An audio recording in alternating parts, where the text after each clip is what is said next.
Hey everyone, Pat B here. It's Monday, June the 15th, and I find myself behind by about three videos, two of them being topic suggestions. So, one topic suggestion from Dennis in Toronto, and one from Karen here in Calgary. So, this one is to address the topic suggestion from Karen here in Calgary. And that would be my earliest music experiences. Um, my memories and memories of my family and early influences. So let's jump right in. So earliest musical experiences. This first one I can't remember, but it's kind of how it started. Funny enough. So I've said this before in another video, I do come from a military family. And I was born in the second largest training base in Canada, which is in Wainwright, Alberta, which is up east of Edmonton towards the Saskatchewan border. And apparently, one of the first musical experiences that I've been told about, which I don't remember because I was too young, was while on base, going to the parades on the parade square. And because my father would end up doing all the ceremonies and the marching in the parade square and all that. So apparently, anytime the band came by where we were sitting, I would run up to the edge of the parade square and I would start to conduct the band as it came by. Apparently, quite um, with a lot of effort, and apparently right on time. And I don't know. I guess I was just channeling my own Herbert von Karajan or whatever, like he's conducting the Berlin Phil or something. I don't know. Who knows? But anyway, I just felt compelled to go and start conducting the marching band as it came by. So I think that's where my mom kind of went, okay, he's kind of got some kind of musical thing going on. So when I was 6, I was put in piano and I hated it. And in retrospect, if I knew then what I know now, which of course is impossible, I would have stuck with piano because that's a real important, especially when no matter what instrument you play, to know piano is an asset. So I would go if I could go back in time. There's a bunch of things I would change, but that would definitely be one thing. Would be to continue with piano because that was an important thing. I just wasn't into it, so I was in it for I think about a year or so, and then I quit.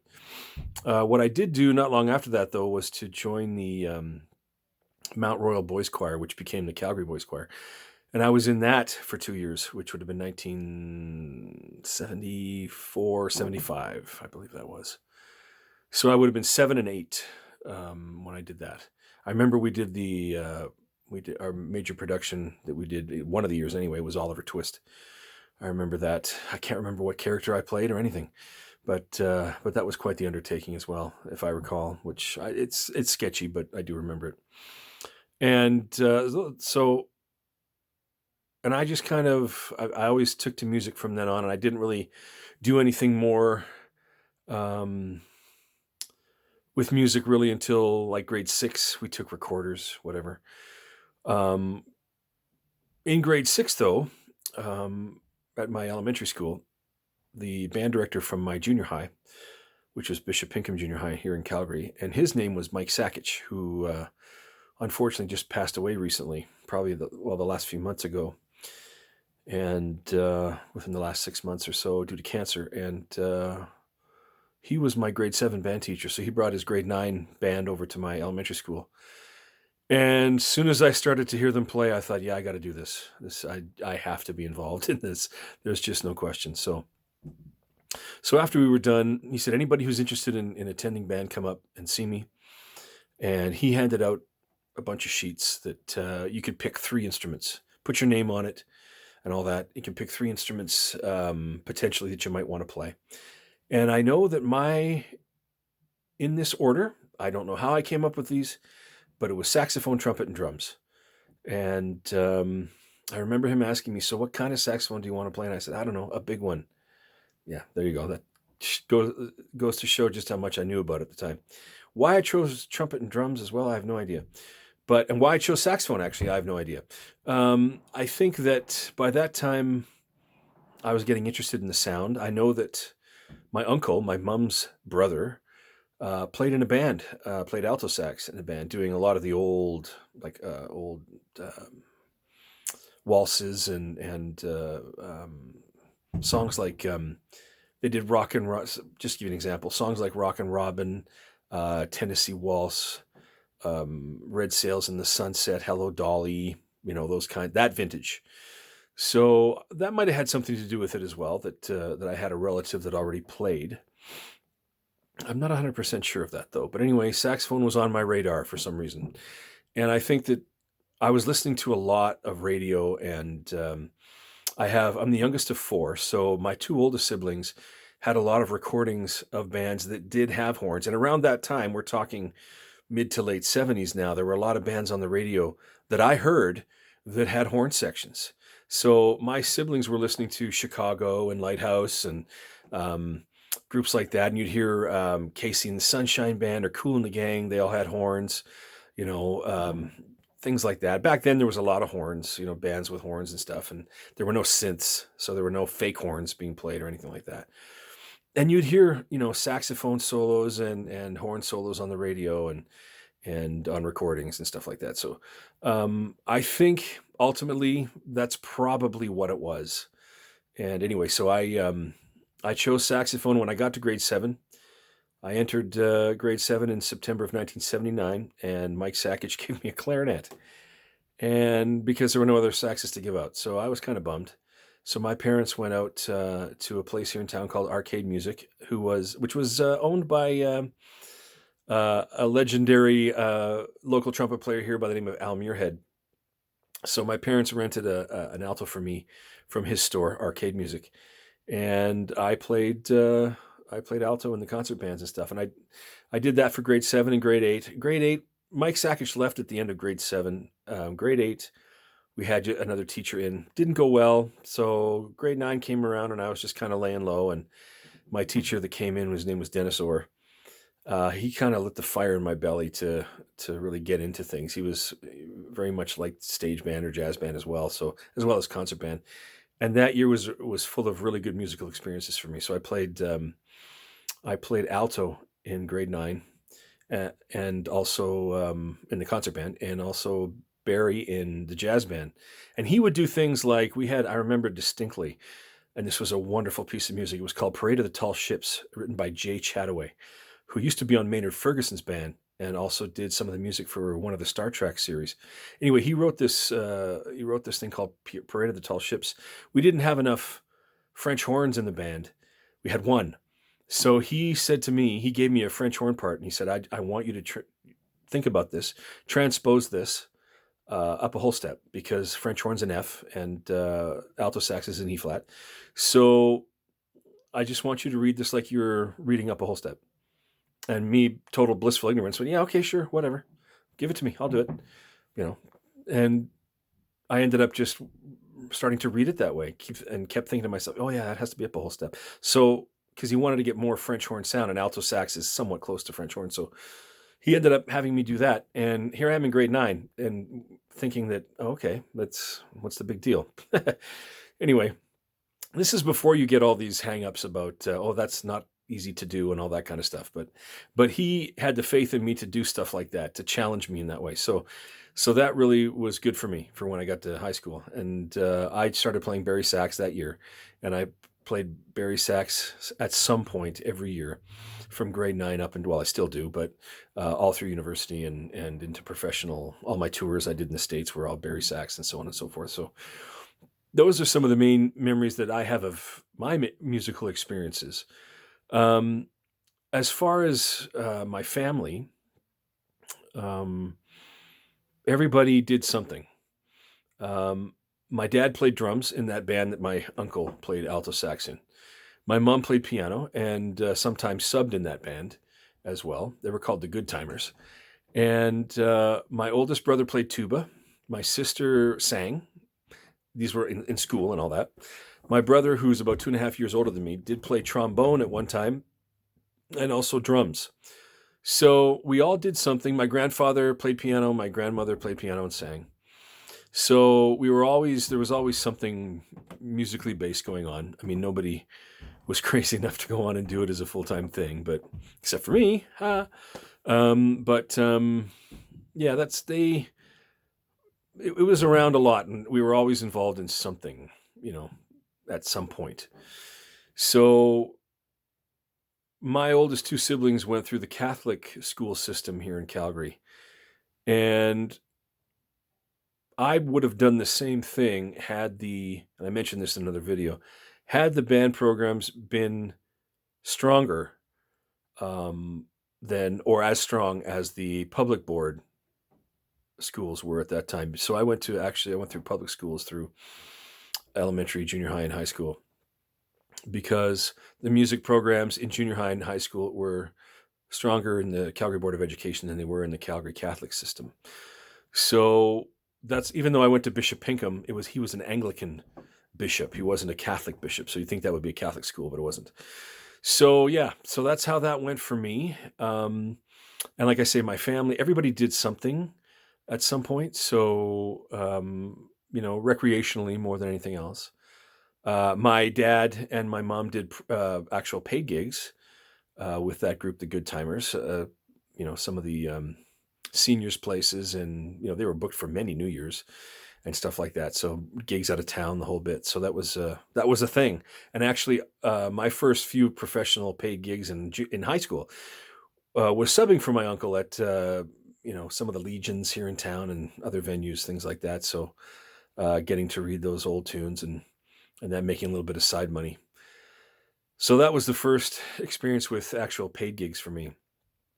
But as well, as I've mentioned in other videos, again, I was in one pro big band at the time and also a semi-pro big band, the Wednesday night big band, who I think this lady, Karen, that I'm making this video for, knows very well. So I started in that band in 1984 and was in for about 18 or 20 years. And then I kind of go away and come back and go away and come back. So yeah, I'm very appreciative to the director, Brian Thorlasius, for giving me a chance. When I was in grade 11, he didn't have to do that, and he did, which I thought was very cool. So anyway, my earliest influences, well, I guess, I did make mention of something just on a Facebook posting going back in time, that the first 3 albums or recordings that I was ever given that were, saxophone based, shall we say, and this was about grade 8 for me. My parents just out of the blue got them for me, was Spyro Gyra Morning Dance. And I became drawn to Jay Beckenstein with what he was doing. And at the same time, right around the same time, they got me a Scott Hamilton album called Tenor Shoes, as well as Grover Washington Come Morning. And I listened to those on and off. Of course, I was still listening to rock and pop and stuff like that too, but a lot of bands that had horns or a horn player. So I did kind of gravitate towards, bands that the sax was the lead. For example, like in Spyro Gyra, and Scott Hamilton, the album was a quartet album, right? So, and Grover Washington, of course, being the horn player, was, the leader on the stuff he was doing too. Whereas the groups I was listening to had a horn player, but not as a lead person. But anyway, I was still surrounded by the horn sound. And I gravitated towards that, of course, and that I did that for years. So, and then when I started taking lessons, jazz lessons, that is, I took lessons all through grade 7, 8, and 9. Grade 10, I started jazz lessons with a fellow who's no longer here anymore, a saxophone player named Dave Rice, who moved to Toronto back in 1988. He started me, might have been a bit early, but I slogged through it. He started me on the Charlie Parker Omnibook in grade 10. And I remember the first one out of that book he gave me was on page 72, and it's called Perhaps. and he wanted me to learn the head and the solo and everything. And it took me forever to get. I had the recordings and everything, and I was just like, oh my god, I'm never going to get this. So I worked and worked and worked, and of course, he fed me other stuff and blah blah blah. But so that's when I started to really do a bit more nose to the grindstone, was in high school, because I was taking jazz lessons. I wasn't thinking about it as a full-time career. My full-time career that I was focused on was to be a professional athlete, professional football. That's what I wanted to go towards. But of course, a very traumatic breaking of my leg, and trashing of all my ligaments on my right ankle basically stopped me in my tracks from a professional career, being an athlete. My football coach in high school, who was an ex-Calgary University of Calgary Dinosaur quarterback, thought I had a very good chance to make the team and potentially get drafted. So I was really gunning for that, and working out and doing a whole bunch of stuff regarding football, and it stopped on a dime. And my orthopedic surgeon said to me that if you break your leg like that again, it's potentially you could walk with a cane for the rest of your life, or limp for the rest of your life. And I said, I got it. Thanks. You don't have to tell me twice. So I basically at that point said, well, let's try the saxophone thing. That's kind of fun. So that's what I did. And like I say, those are the first three recordings that I distinctly remember and kind of got me on track. And then I met guys like this Dave Rice I mentioned, and Dave's best friend at the time happened to be somebody who's a very good friend of mine and one of my main mentors, if not my main mentor, trumpet player by the name of Greg Bush, who teaches out in Vancouver Island University, on Vancouver Island, of course, and in Nanaimo. And he really took me under my wing. Oh, let me try that again. He really took me under his wing, and showed me a lot of stuff. And yeah, I think that, I mean, I was exposed to that stuff at the right time. I needed somebody to do that for me because I was really getting into it, and Dave was he was looking to move and all that kind of stuff. So Greg kind of stepped up to the plate and took me under his wing and really helped me with that. So um, I needed that to happen, to have somebody expand what I already knew, which wasn't a lot, but a couple of other things happened. He drafted me into his band. He was the professional leader of the professional band I was playing in high school, and in the repertoire, I was playing Barry sax. In the repertoire, I came across his arrangement of "There Will Never Be Another You," which was taken from a Jerry Mulligan, Chet Baker record. And there was a huge 96 bar Barry solo, and I was just frightened when I saw that, because I didn't know what to do. Didn't understand the chord symbols, the progression, anything like that. So I called him over and I said, I can't play this. I don't know what this means. I don't know what this is. So he said, I'm going to pass it along right now. Passed it along to the tenor player sitting next to me, which I believe all you Calgary folk would know, Mr. Dave Edgar.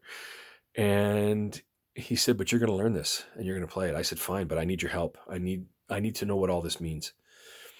So he really started to shed some light on things like that for me. So it was kind of baptism by fire, and that was important. So my earliest influences after those three albums were, like in this situation, Jerry Mulligan, Pepper Adams. It was Barry players mostly. Charlie Parker, of course, because I was going through the Omnibook. And then I started to learn about Chet Baker, and then Miles Davis from there. But a lot of Barry players. Leo Parker was another one. Harry Carney from Duke Ellington's band. People like that. So Nick Brignola was another one. So he started introducing me to all these other Barry players that I didn't know about. And that was helpful as well. So yeah. And then after that, I just got bitten by the bug, and I just branched out from there. I went out in a lot of different directions. So, and I started listening to everything. It didn't matter whether it was saxophone or not. I would listen to anything, try to, internalize any of this stuff, and really woodshed this stuff. So that's kind of how that went. I'm deeply indebted to him for the help that he gave me. So anyway, I see that I'm coming up on 20 minutes now, so I better start to wrap this up. But I hope that's kind of addressed some of the things that you were asking um, about early memories, influences, memories I have, memories of my family, that kind of a thing. So, um, if there are any other questions that are spawned from this, let me know, because I can always shoot another one. It doesn't take too much to shoot one of these videos, so it's not a big deal. So hopefully that was covered enough, though. And Dennis um, from Toronto, your video is going to be next. So I'm going to wrap this up and say thanks for listening, whoever's listening. And just to remind you that I'm going to leave my email address, as I customarily do, at the down arrow here on the screen here on YouTube. My email address for this channel is youtube@belltones.ca. So YOUTUBE at BELLTONES.ca. So feel free to send me a message there with any questions, comments, or other gig topics, whatever. I'd be happy to address them. And I guess that's all the news, weather, and sports for now. And like I say, it's June 15th, Monday. Hope you're doing well, whoever's out there, and I hope you're enjoying what you're hearing. And I'll see you again soon. Take care. Bye for now.